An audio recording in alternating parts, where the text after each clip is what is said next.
Hi everyone!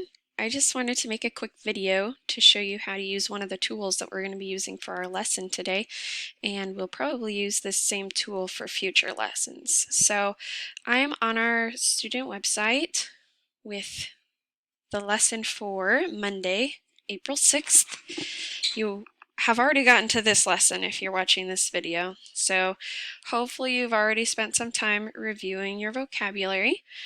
I want to remind you the importance of this. We'll be having a test next week, so hopefully you feel very comfortable with the vocabulary by the end of this week and ready to use it in sentences and answer any questions that have the vocabulary in them. So we have some time to study the vocabulary, then a couple of exercises to review the conjugations of the verb estar.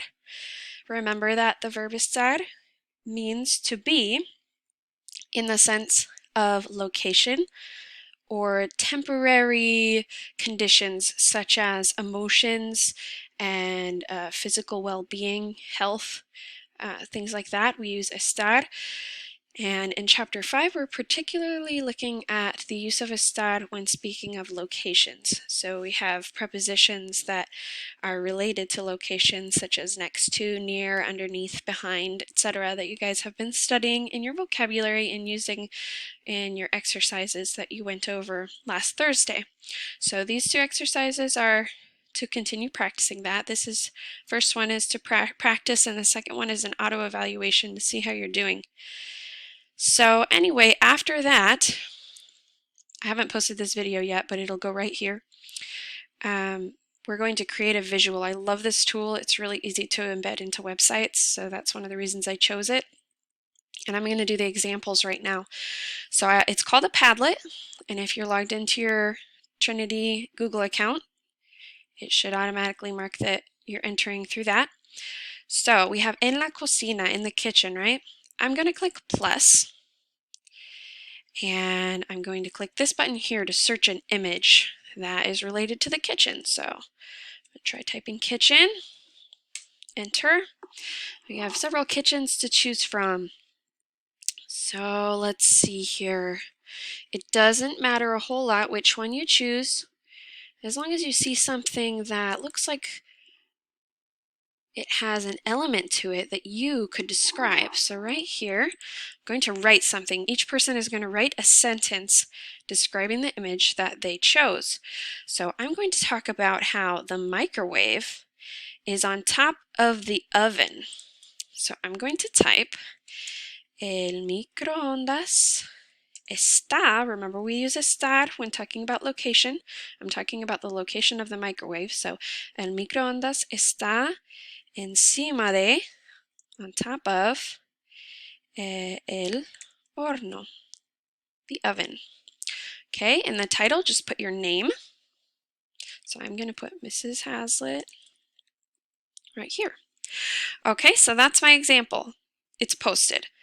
You will all want to do an example for each and every category. So I'll do the same so that you can see several examples. So I clicked this button here to look up a picture. This is the easiest way to look up a picture. And el baño, so I'm going to type bathroom. Let's see what we have. I'll just pick this first one. Okay, and I'm going to write about the fact that the sink is right next to the toilet. So el lavabo está al lado del inodoro. So the sink is next to the toilet. And then I write my name. Okay. Make sure you do remember to write your name because this will be for a grade. I'm going to just start off with that so I don't forget. Okay, en el dormitorio, in the bedroom. It searched me. All right. Let's say bedroom layout. I'm going to do that. Make sure I get something relevant here. Okay. I'm going to do this one. And let's say, I don't want to use the same ones that I just did, but I'll use a different phrase to say next to. Instead of saying al lado de, I'll say junto a.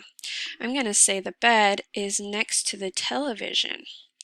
La cama está junto al televisor.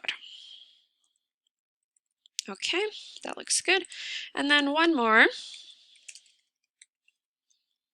Clicking here again. I'm going to type en el comedor. That is in the dining room. Okay.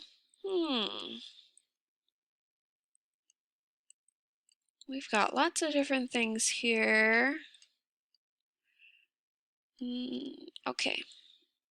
Doesn't really matter which one I pick because I'm going to say that the chairs are under the table. So las sillas están, I'm using están instead of está because there are many chairs. So plural están debajo de la mesa. Okay. So you will want to find 4 images and post under each of these categories just like I did. And if you have any issues, let me know. Remember, you just click the plus button and it should automatically post. Don't forget to put your name in the title. And remember, you can contact me at any time through text or email and request a meeting with me to practice anything to do with Spanish. It could be one of these activities or anything else as well. So thank you for watching this video.